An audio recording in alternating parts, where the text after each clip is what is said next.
morning and welcome to the What's Up News Network, being broadcast from Panama City Beach, Florida, the home of the world's most beautiful beaches, and only 323 miles from Booger Hollow, Georgia, the center of the universe where the people are so good they have to hold on to the blackberry bushes to keep from being drawn into heaven. I am Jim Free with Jim Free Realty. Please click on the red subscribe button just below the picture. In the real estate market, we have 561 condo units available, of which 329 are Gulf front. In the detached single family, we have 357 units available, and of those, 13 are Gulf front. In the attached single family, we have 98 units available, 7 of which are Gulf front.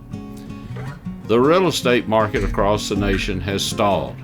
In Florida, the real estate market has slowed but has not stalled. Sellers have started lowering their prices. This morning, the report showed 60 properties have been reduced in price in the past 24 hours.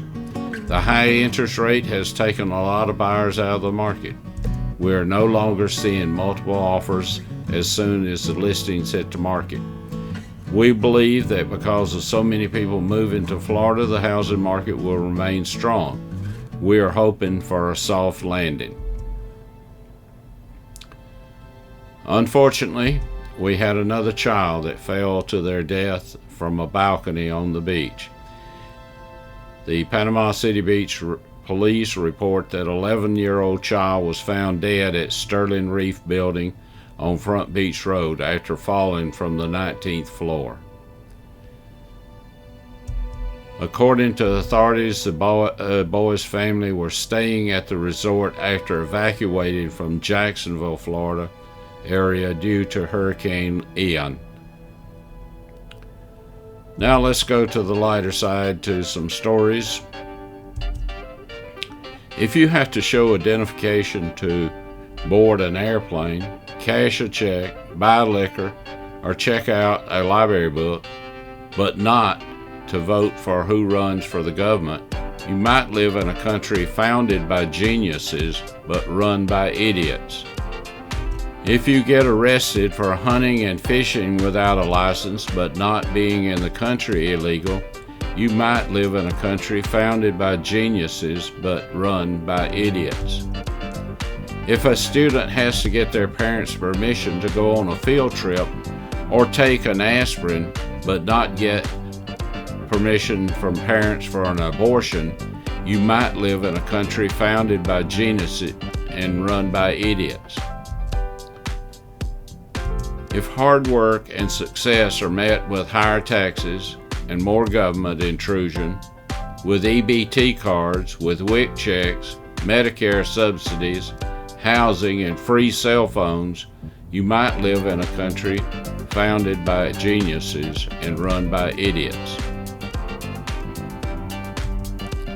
If your government thinks it's bad to deport a child, but okay to abort a child, you might live in a country founded by geniuses and run by idiots.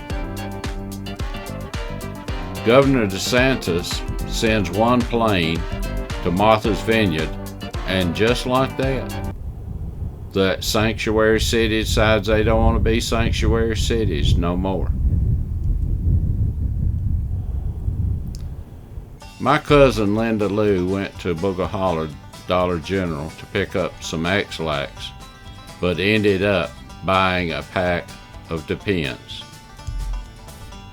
Which brings me to a question that I had.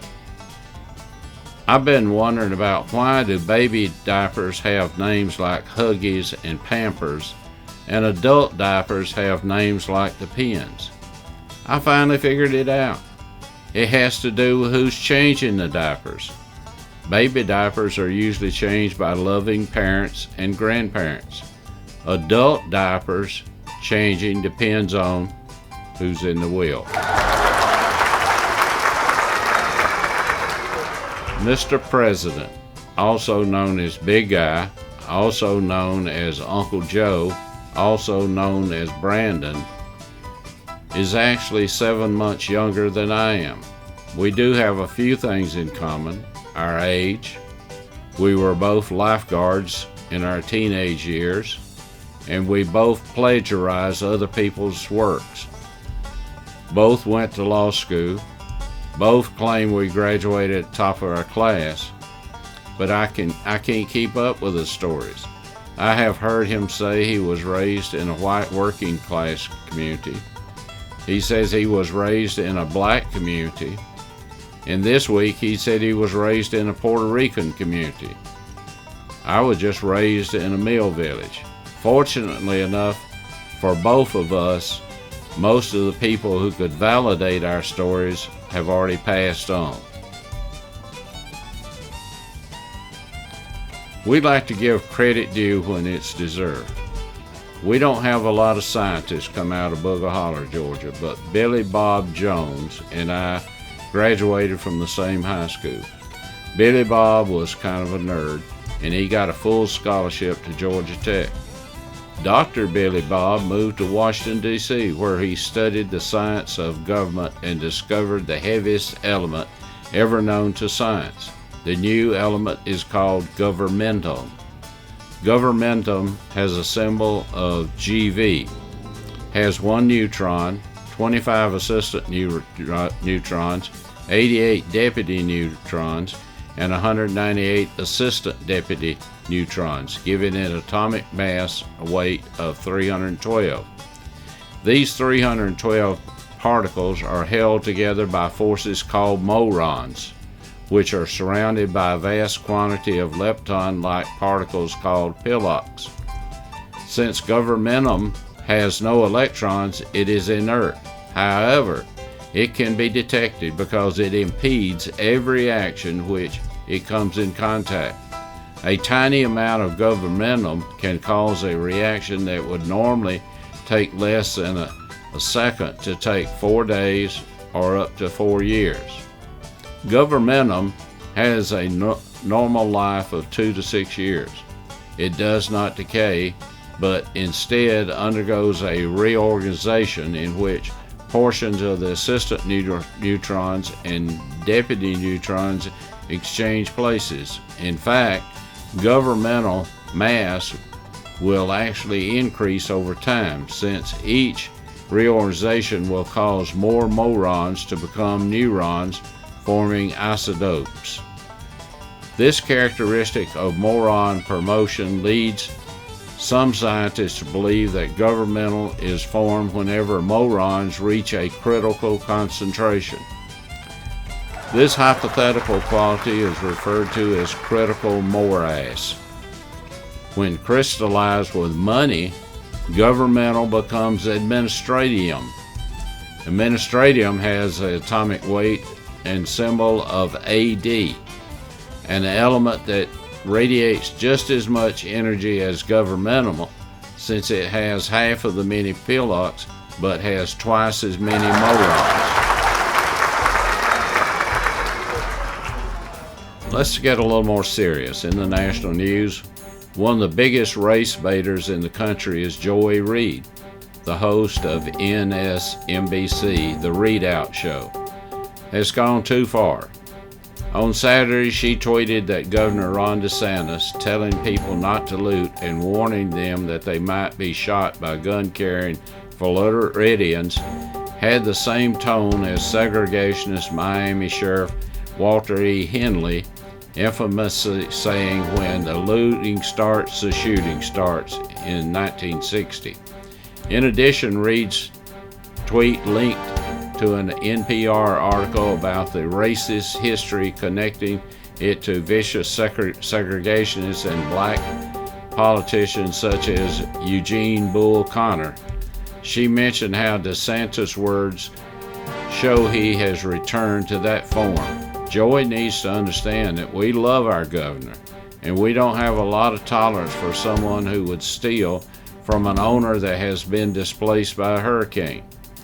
Lee County Sheriff Carmine Marcino said that 4 looters were arrested in Lee County and charged with looting. 3 of the looters were in the country illegal. These folks were lucky they were not shot. Joey failed to mention this. I have been supporting Joey Reid for several years. Each month I send $430.30 to Comcast, and they own MSNBC. I would think that Comcast should be ashamed to have Joey Reid on their network. And another real prize on their network is Joe Scarborough. Oh well, there you go. At least I still have my remote, which also belongs to Comcast. I wish I could go a week without the FBI and the Justice Department doing something stupid. My dad always told me not to call people stupid, but Dad, I can't find a better word to describe the leadership of the FBI and the Department of Justice. The FBI arrested Mark Hoke, the pro-life Catholic father of 7, who was indicted by a federal grand jury on 2 counts of simple assault, which is a misdemeanor. The Justice Department and the FBI saw fit to send 15 to 20 heavily armed agents with their guns drawn to arrest this man who has no criminal history. When asked about the need for that many agents to arrest someone on a misdemeanor, the FBI said that was their policy when serving warrants. I believe I have been on dozens of raids with the FBI. We never had the SWAT team back us up, and some of the people we arrested were really bad characters. I believe that what we have seen lately is largely for view as a political arrest is showboating by the FBI and the Justice Department. Serving warrants can be dangerous, and several law enforcement officers are killed each year while serving warrants. The FBI lost 2 fine agents in Florida on February 2021 while serving warrants on a national child pornography ring, and last month 2 Cobb County, Georgia deputies were gunned down while serving a warrant on a career criminal.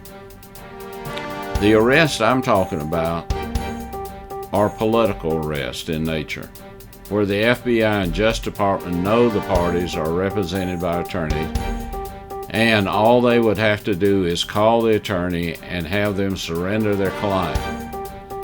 I have been encouraged by the number of agents that are coming forward now and exposing this radical agency. Deputy Assistant Director Terry Turchett, who headed the Counterterrorism Division of the FBI and was the lead agent on the Unabomber case, Terry said he did not use a SWAT team when he arrested the Unabomber, Ted Kaczynski. Terry said that he had trouble getting the approval to arrest Kaczynski from the Assistant Attorney General, who was Merrick Garland.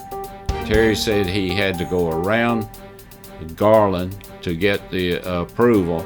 He went directly to the FBI Director Louis Freeh, who went directly to the Attorney General Janet Reno, who okayed the arrest.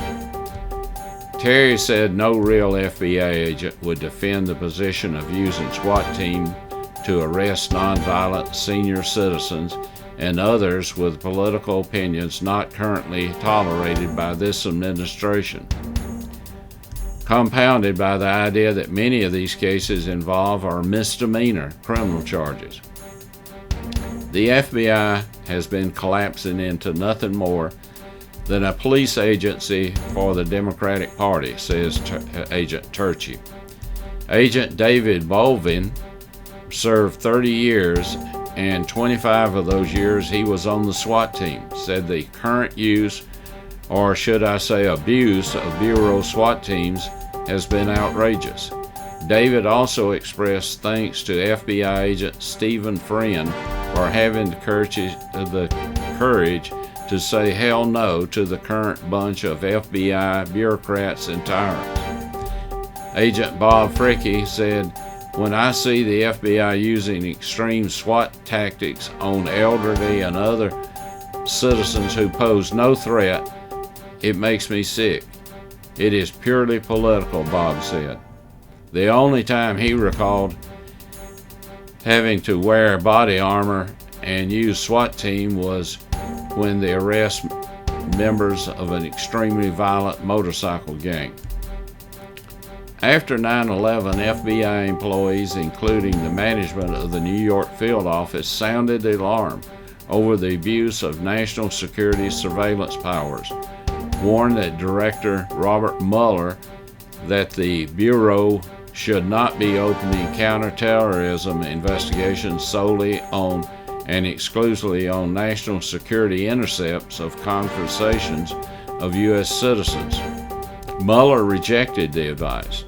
In 2013, when Mueller retired, hundreds of FBI employees signed a letter to incoming Director James Comey warning him about the political bias and political compromise of the FBI and saying that Mueller had led the Bureau in the wrong direction. As a result, the Bureau had transformed from a law enforcement agency to an intelligence organization. Comey never acknowledged the letter and continued down the same ill-fated path to this day, with current Director Chris Wray doubling down on that course. Based on the history, we should not expect better from Chris Wray. We have had 8 directors of the FBI, and Clarence Kelly is the only director that came from the ranks of the FBI. Louis Freeh was an FBI agent before he went to the Justice Department and then returned to the FBI as director. Perhaps the next director should come from one of the agents like Stephen Friend, who had the courage to step forward and expose the corruption in his organization. What can we do to correct the mess in our country? For the answer, let's go to the center of the universe, Booger Holler. We don't have a lot of golfers in Booger Holler.